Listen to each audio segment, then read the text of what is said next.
Friends, आज के इस वीडियो में हम एडुटेरिया के द्वारा जो करंट अफेयर्स का सीरीज लाया गया है मार्केट में, उसके प्रैक्टिस सेट 3 को देखने जा रहे हैं। जितने सारे स्टूडेंट बिहार बीपीएससी तीसरे चरण की एग्ज़ाम को देने वाले हैं, वो प्लीज़ इस वीडियो को पूरा देख लें, जिससे कि उसका करंट अफेयर्स का पोर्शन जो है एकदम क्लियर हो जाएगा।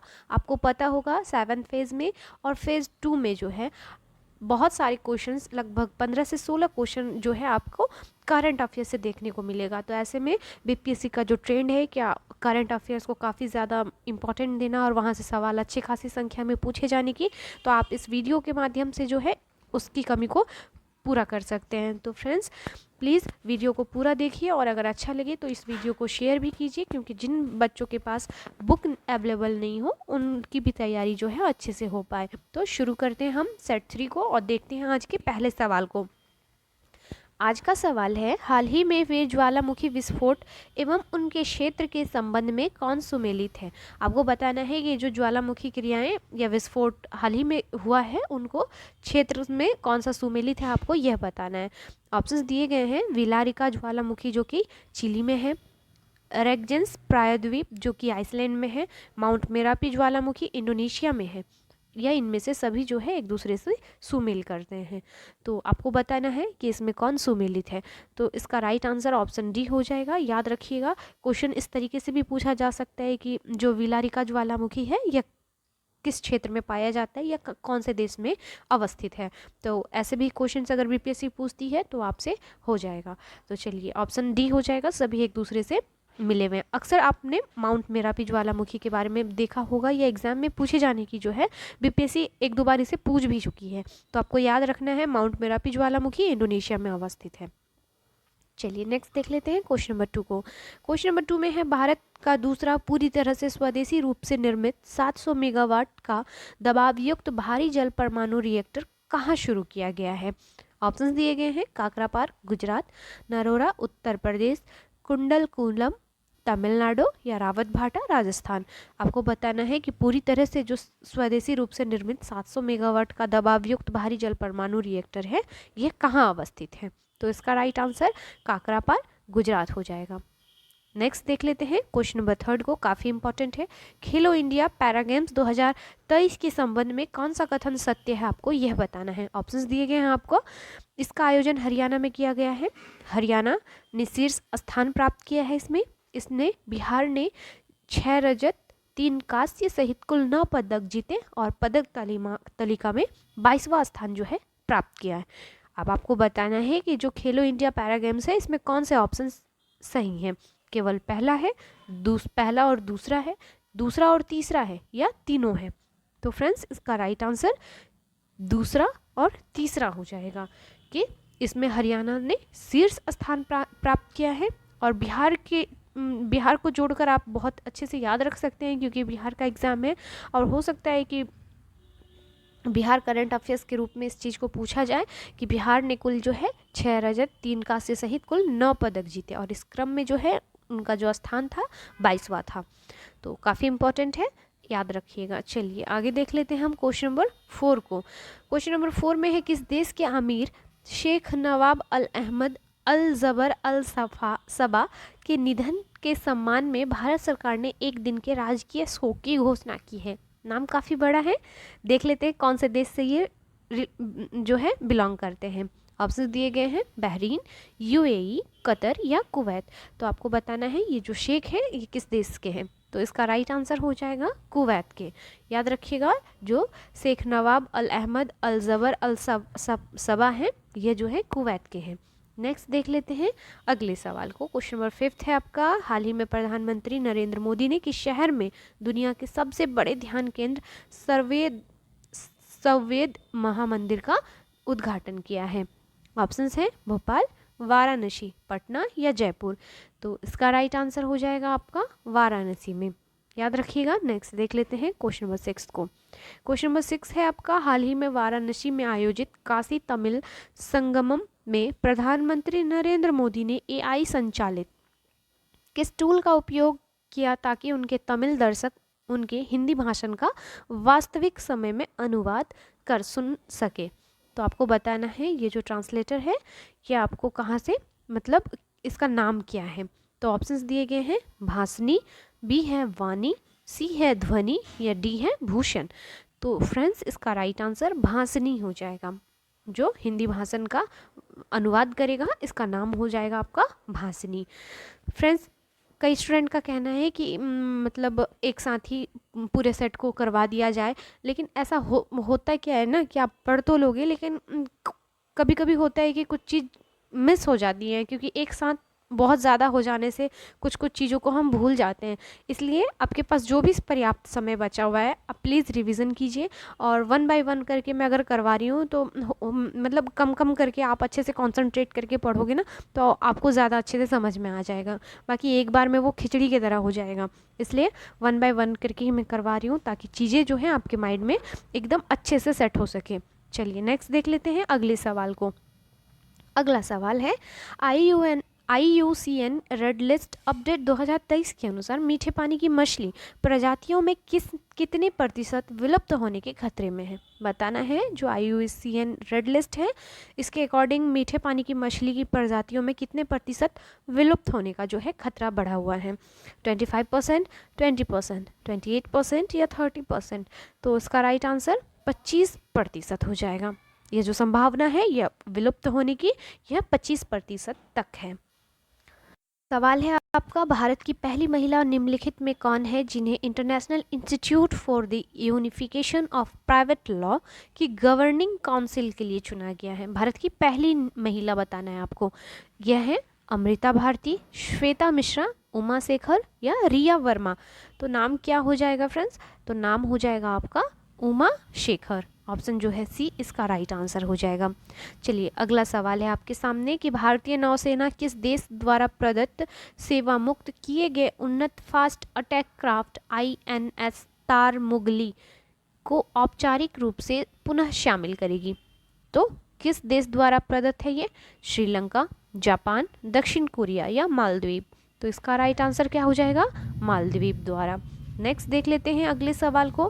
क्वेश्चन नंबर 10 में पूछा गया है हाल ही में किस खिलाड़ी को अंतर्राष्ट्रीय टेनिस महासंघ के 2023 ITF विश्व चैंपियन के रूप में सम्मानित किया गया? ऑप्शंस दिए गए हैं नोवाक जोकोविच, आर्यना सबालेंका, राफेल नडाल या ए और बी दोनों को किया गया है सम्मानित। तो आपको जो बताना है कि ITF विश्व चैंपियन के रूप में किसे सम्मानित किया गया है, तो इसका राइट आंसर ए और बी दोनों हो जाएगा, यानी नोवाक जोकोविच और आर्यना सबालेंका। तो याद रखिएगा दोनों ही नाम काफ़ी इम्पॉर्टेंट है। चलिए नेक्स्ट देख लेते हैं हाल ही में BCCI ने किस पूर्व क्रिकेटर की जर्सी को रिटायर करने का निर्णय लिया है? तो यह निर्णय लिया गया है आपका महेंद्र सिंह धोनी को। ऑप्शन क्या हो जाएगा? डी हो जाएगा इसका राइट आंसर।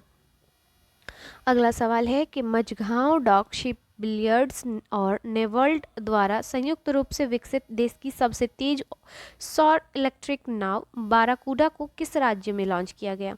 ऑप्शंस दिए गए हैं गोवा, केरल, ओडिशा या आंध्र प्रदेश। तो फ्रेंड्स इसका राइट आंसर हो जाएगा ऑप्शन बी केरल में। याद रखिएगा यह केरल में लॉन्च किया गया है इलेक्ट्रिक नाव बाराकूडा को।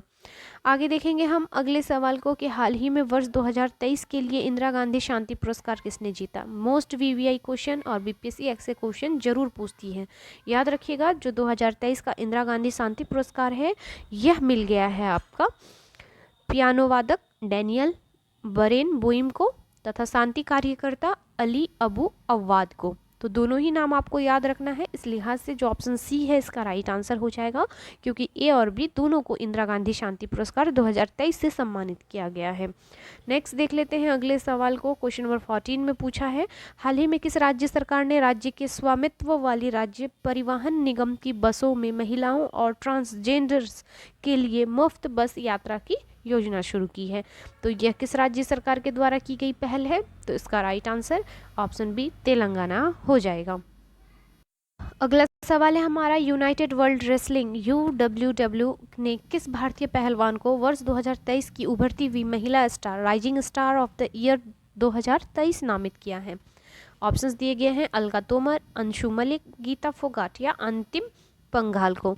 तो इसका राइट आंसर क्या हो जाएगा? ऑप्शन डी अंतिम पंघाल को। नेक्स्ट देख लेते हैं क्वेश्चन नंबर 16 को। पीएम जनमन योजना का उद्देश्य डैश है। ऑप्शंस जो दिए गए हैं उसमें आपको चूज कर कर बताना है। तो इसका राइट आंसर हो जाएगा जो पीएम जनमन योजना है यह जनजातीय समुदायों को मुख्य धारा से जोड़ना है। तो ऑप्शन जो ए हो जाएगा इसका राइट आंसर हो जाएगा। याद रखिएगा फ्रेंड्स, ऐसे ही योजनाओं को अक्सर पूछा जाता है एग्जाम में। आगे देखेंगे हम, भारत को अंतर्राष्ट्रीय समुद्री संगठन IMO परिषद में 2 वर्ष डैश के लिए फिर से चुना गया है। बताना है कब से कब तक के लिए चुना गया है। तो डेटा काफ़ी इंपॉर्टेंट है, याद रख सकते हैं। 2024 से 25 के लिए जो है अंतर्राष्ट्रीय समुद्री संगठन ने भारत को फिर से चुन लिया है। नेक्स्ट देख लेते हैं अगले सवाल को।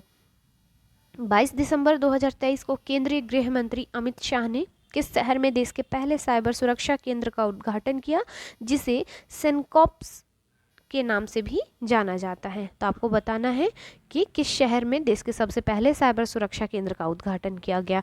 काफ़ी इंपॉर्टेंट है क्योंकि पहला केंद्र है यह चंडीगढ़ हो जाएगा, ऑप्शन सी हो जाएगा। और इसको जाना किस नाम से जाता है, तो सेनकॉप्स के नाम से। आगे देखेंगे हम, निम्नलिखित में कौन सा देश वर्ष 2023 में प्रवासियों में सबसे अधिक 125 अरब डॉलर की प्राप्तियों के साथ विश्व में शीर्ष स्थान पर रहा है, यानी जिस देश पर सबसे ज़्यादा प्रवासी गए हैं वहाँ पर।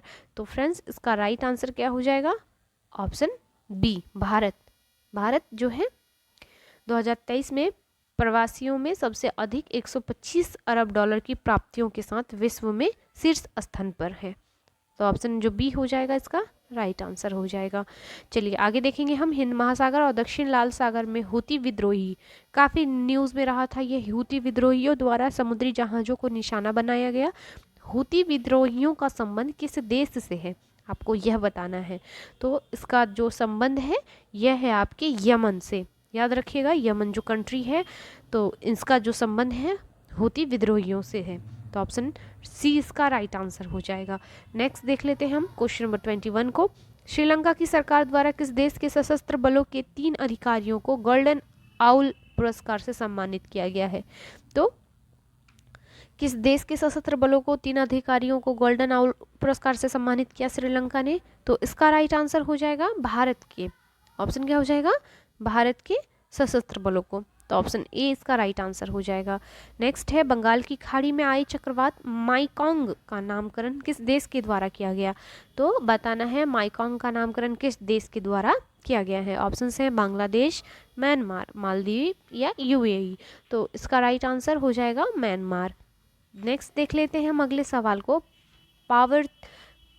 पार्वती काली सिंध नदी को जोड़ो परियोजना पर हाल ही में कौन से राज्य सहमत हुए हैं। तो ये हुए हैं राजस्थान और मध्य प्रदेश। इसका राइट आंसर ऑप्शन ए हो जाएगा। अगला सवाल है हमारा, हाल ही में किस देश ने अपने शस्त्रागार में तलाई और नासिर नामक 2 घरेलू निर्मित परिष्कृत क्रूज मिसाइलों को शामिल किया है। तो आपको बताना है नाम से कि तलाई और नासिर नामक 2 घरेलू निर्मित परिष्कृत क्रूज मिसाइल को किस देश ने शामिल किया है। तो इसका राइट आंसर क्या हो जाएगा, राइट आंसर याद रखिएगा आप, ऑप्शन सी ईरान ने। नाम से ही जो है इस्लामिक लग रहा है, इसलिए याद रखने की कोशिश कीजिएगा, ईरान है। नेक्स्ट देख लेते हैं अगले सवाल को। निवासियों की ज़रूरतों के बारे में व्यापक जानकारी इकट्ठा करने के लिए ज़मीनी स्तर पर एक विस्तृत डेटाबेस बनाने के लिए किस राज्य सरकार द्वारा हाल ही में प्रजा पालन कार्यक्रम की शुरुआत की गई। तो ऑप्शंस दिए गए हैं आंध्र प्रदेश, उड़ीसा, तेलंगाना या केरल। तो आपको बताना है यह किस राज्य सरकार के द्वारा शुरू की गई है प्रजापालन कार्यक्रम योजना। तो इसका राइट आंसर है आपका ऑप्शन सी, तेलंगाना सरकार के द्वारा किया गया है। अगला सवाल है, 25 दिसंबर 2023 को किस शहर में एक साथ 1500 लोगों ने तबला बजाकर गिनीज वर्ल्ड रिकॉर्ड बनाया है। तो किस शहर ने ऐसा कार्य किया है। तो याद रखिएगा यह जो है ग्वालियर के द्वारा किया गया है। नेक्स्ट देख लेते हैं, दिसंबर 2023 में भारत ने किस देश से खरीदे गए कच्चे तेल के लिए पहली बार रुपए में भुगतान किया है। तो किस देश के साथ यह सौदा हुआ है भारत का। तो यह हुआ है आपका UAE के साथ। याद रखिएगा ऑप्शन बी जो हो जाएगा इसका राइट आंसर हो जाएगा। नेक्स्ट है, विश्व भारती के शोधकर्ताओं ने हाल ही में खोजे गए नए बैक्टीरिया का नाम किस व्यक्ति के नाम पर रखा गया है। आपको बताना है। तो इसका राइट आंसर रविंद्रनाथ टैगोर हो जाएगा। याद रखिएगा, जो विश्व भारती के शोधकर्ताओं ने बैक्टीरिया को खोजा है, इसका नाम रविंद्रनाथ टैगोर के नाम पर रखा है। नेक्स्ट देख लेते हैं, हाल ही में किस देश में दुनिया के सबसे बड़े और सबसे उन्नत प्रायोगिक परमाणु संलयन रिएक्टर JT60SA शुरू किया गया है? तो बताना है कि देश के सबसे बड़े और उन्नत प्रायोगिक परमाणु संलयन रिएक्टर का जो शुरुआत है, ये किस देश के द्वारा किया गया है? नाम याद रखिएगा, JT60SA। और किस देश के द्वारा किया गया है, तो ये काफ़ी इंपॉर्टेंट है, तो यह जापान हो जाएगा। आगे देख लीजिए, निम्नलिखित में किस शहर को देश की पहली AI सिटी के रूप में विकसित किया जाएगा? मोस्ट VVI क्वेश्चन है, याद रखिएगा। ये देश की पहली AI city, artificial intelligence city के रूप में जो विकसित किया जाएगा शहर, यह है आपका लखनऊ। ऑप्शन डी हो जाएगा इसका राइट आंसर। चलिए फ्रेंड्स, अगला सवाल है, हाल ही में किस अफ्रीकी देश ने 1 जनवरी 2024 से पेट्रोलियम निर्यातकों देशों के संगठन OPEC से बाहर निकलने की घोषणा की है? किस अफ्रीकी देश ने यह घोषणा की है, आपको यह बताना है। तो अंगोला जो है यह देश है, अफ्रीकी जो है महाद्वीप का एक देश है, याद रखिएगा। नेक्स्ट देख लेते हैं क्वेश्चन नंबर 32 को, हाल ही में हुई नियुक्तियों के संबंध में कौन सुमेलित है, आपको यह बताना है। तो इसका जो राइट आंसर हो जाएगा, यह हो जाएगा उपयुक्त सभी जो नियुक्तियां हैं एक दूसरे के साथ जो है सही सुमेल हैं। याद रखना है, जो प्रमोद अग्रवाल हैं यह BSE के अध्यक्ष हैं, संजय सिंह भारतीय कुश्ती महासंघ के अध्यक्ष हैं, जी राम मोहन राव सेबी के कार्यकारी निर्देशक हैं। तो इस प्रकार से सभी एक दूसरे से सही मिले हुए हैं। सवाल है हमारा, पुस्तक salt and paper selected poems के लिए निम्नलिखित में किसे रविंद्रनाथ टैगोर साहित्य पुरस्कार से सम्मानित किया गया है? तो इसका राइट आंसर हो जाएगा सुकृता पॉल को। नेक्स्ट देख लेते हैं, FIH स्टार्स अवार्ड के संबंध में कौन सा कथन सत्य है, आपको यह बताना है। तो ऑप्शन ए है, प्लेयर ऑफ द ईयर 2023 दिया गया है हार्दिक सिंह को, महिला प्लेयर ऑफ द ईयर 2023 के रूप में JD वार्ड को दिया गया है, goal keeper of the year के रूप में सविता पुनिया को दिया गया है। यह उपयुक्त सभी जो कथन है यह सत्य है। तो इसका राइट आंसर ऑप्शन डी, सभी कथन जो है इसमें सत्य हैं, आप याद रख सकते हैं। नेक्स्ट देख लेते हैं, हाल ही में जारी इंडिया स्किल्स रिपोर्ट 2024 के अनुसार भारत में काम करने के लिए सबसे पसंदीदा राज्य कौन सा है? काफ़ी इंपॉर्टेंट यह डेटा है, मिसलेनियस टाइप का क्वेश्चन है, तो आप याद रख सकते हैं कि जो इंडिया स्किल्स रिपोर्ट 2024 है, इसके अकॉर्डिंग जो सबसे बेस्ट पसंदीदा राज्य है यह बना हुआ है आपका option B Kerala. Option B इसका राइट आंसर हो जाएगा। नेक्स्ट देख लेते हैं, राष्ट्रपति द्रौपदी मुर्मू द्वारा निम्नलिखित में किस कंपनी को सर्वाधिक ऊर्जा कुशल उपकरण की श्रेणी में वर्ष 2023 के लिए ऊर्जा संरक्षण पुरस्कार से सम्मानित किया गया? तो यह जो सम्मानित किया गया है क्रॉम्पटन को। ऑप्शन क्या हो जाएगा? बी हो जाएगा इसका राइट आंसर। नेक्स्ट है, हाल ही में किस राज्य की पुलिस द्वारा अपना व्हाट्सएप चैनल शुरू किया गया है? तो बताना है आपको कि किस राज्य सरकार की पुलिस ने ऐसा कार्य किया है। तो यह जो कार्य है किया गया है उत्तर प्रदेश के द्वारा। ऑप्शन ए इसका राइट आंसर हो जाएगा। आगे देखेंगे हम कि दिसंबर 2023 में आयोजित विभिन्न महोत्सव के संबंध में कौन सुमेलित है, आपको यह बताना है। पहला है अंतर्राष्ट्रीय गीता महोत्सव, कुरुक्षेत्र में है। 5वां वैश्विक आयुर्वेद महोत्सव तिरुवनंतपुरम में है, और हॉर्नबिल फेस्टिवल नागालैंड में होगा। या उपयुक्त सभी जो है एक दूसरे से सुमेल हैं। तो इसका राइट आंसर ऑप्शन डी हो जाएगा कि सभी एक दूसरे से सुमेल हैं। सवाल है, हाल ही में किस राज्य सरकार ने निमोनिया की रोकथाम के लिए सांस अभियान की शुरुआत की है? तो याद रखना है, सांस निमोनिया से रिलेट है और यह अभियान की शुरुआत की गई है मणिपुर के द्वारा। नेक्स्ट देख लेते हैं, हाल ही में कौन सी भारतीय एयरलाइन कंपनी एक कैलेंडर वर्ष में 100 मिलियन यात्रियों को ले जाने वाली पहली भारतीय एयरलाइन बन गई है? तो यह बन गया है आपका इंडिगो। ऑप्शन ए हो जाएगा इसका राइट आंसर। नेक्स्ट देख लेते हैं, हाल ही में किस संस्था को लीफ एरिक्सन लूनर पुरस्कार से सम्मानित किया गया है? तो कौन सी संस्था है जिसे लीफ एरिक्सन लूनर पुरस्कार से सम्मानित किया गया? तो यह संस्था है इसरो। आगे देखेंगे, हाल ही में आयोजित विजय हजारे ट्रॉफी 2023 का खिताब किस टीम ने जीत लिया है। काफ़ी इंपॉर्टेंट है, जो है स्पोर्ट्स के तौर से रिलेटेड जो क्वेश्चंस पूछे जाते हैं उसमें पूछे जाने की संभावना है। तो आपको बताना है किस टीम ने विजय हजारे ट्रॉफी 2023 का खिताब जीता है। तो यह जो है हरियाणा ने जीत लिया है, याद रखिएगा, काफ़ी इंपॉर्टेंट सवाल है। नेक्स्ट देख लेते हैं हम, हाल ही में कौन IPL के इतिहास में सबसे महंगी खिलाड़ी बन गए हैं जिसे KKR ने 24 करोड़ 75 लाख में खरीदा है। तो ऑप्शंस दिए गए हैं, PAT Cummins, Mitchell Starc, David Warner या हार्दिक पांड्या। तो इसका राइट आंसर ऑप्शन बी हो जाएगा, मिशेल स्टार्क को जो है सबसे महंगे खिलाड़ी के रूप में खरीदा गया है IPL में। आगे देखेंगे हम, हाल ही में आयोजित अंडर-19 एशिया कप का खिताब किस देश ने जीता है। तो अंडर-19 का खिताब जीता गया है आपके बांग्लादेश के द्वारा। काफ़ी इंपॉर्टेंट है, याद रख सकने की बात है। आगे देखेंगे हम, दिसंबर 2023 में देश की पहली हिमालयी एयर सफारी की शुरुआत किस राज्य ने की है। यानी कि पहले अपने तरह का एक हिमालयी एयर सफारी है जिसकी शुरुआत की गई है आपके उत्तराखंड सरकार के द्वारा। नेक्स्ट है, निम्नलिखित में से किसे हिंदी उपन्यास मुझे पहचानों के लिए 2023 का साहित्य अकादमी पुरस्कार प्रदान किया गया है। तो यह पुरस्कार आपके संजीव को दिया गया है, याद रखिएगा। नेक्स्ट देख लेते हैं, युवा मामले और खेल मंत्रालय ने मेजर ध्यानचंद खेल रत्न पुरस्कार 2023 के लिए किसे चुना है। तो यह चिराग चंद्रशेखर शेट्टी और रंकी रेड्डी सात्विक साईराज को चुना है। यानी ए और बी जो हो जाएगा आपका करेक्ट आंसर हो जाएगा। नेक्स्ट देख लेते हैं, भूमि राशि पोर्टल किस मंत्रालय की ई-गवर्नेंस पहल है। तो यह जो भूमि राशि पोर्टल है ये किस मंत्रालय की ई-गवर्नेंस है। तो इसका राइट आंसर ऑप्शन सी, सड़क परिवहन और राजमार्ग मंत्रालय की यह जो है पहल है। अगला सवाल है, हाल ही में किस देश की रानी मार्गरेट द्वितीय ने 52 वर्षों तक राजगद्दी पर रहने के बाद इस्तीफा दे दिया है। तो यह जो रानी मार्गरेट द्वितीय है यह किस देश से बिलोंग करती हैं आपको यह बताना है। तो यह डेनमार्क की रानी है, याद रख सकते हैं आप। अगला सवाल है, डेविस कप 2023 का खिताब ऑस्ट्रेलिया को हराकर किस देश ने अपने नाम किया है। काफ़ी इंपॉर्टेंट है, तो याद रखिएगा यह इटली ने किया है। ऑप्शन बी जो हो जाएगा इसका राइट आंसर हो जाएगा। तो वीडियो कैसा लगा प्लीज़ कमेंट करके बताइए। मिलते हैं नेक्स्ट इसके दूसरे सेट को लेके, तब तक के लिए थैंक यू। और एक बात फ्रेंड्स, मेरे चैनल पर पोस्ट के रूप में आपको जो है प्रीवियस ईयर क्वेश्चंस मैं करवा रही हूँ, तो प्लीज़ आप उस पोस्ट के द्वारा जो क्वेश्चंस आपको दिया जाता है काफ़ी इंपॉर्टेंट है।